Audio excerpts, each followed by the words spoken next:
مبارک تازه او د پرمختګ خبر د افغان نیوز قدرمن لیدونکو په مکړې د نن ورځې تازه او مهم خبر ته برېښنا شرکت له کورنیو سرچینو د برېښنا د تولید کچه لوړوو. د افغانستان برېښنا شرکت وایي چې له کورنیو سرچینو د برېښنا د تولید کچې لوړولو لپاره یو لړ پروژې تر لاس لاندې دي. د یاد شرکت ویان وایي چې دمګړۍ د افغانستان یوازې 20% برېښنا له کورنیو سرچینو تولیدیږي او یاد شرکت هڅه کوي چې د پانګوالو په راجلبولو سره په هیواد کې د کورنیو سرچینو د برېښنا د تولید کچه لوړه کړي.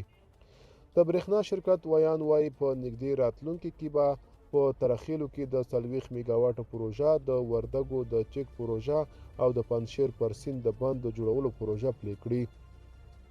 څو د اوبو له سرچینو د برېښنا د تولید ظرفیت لوړ شي.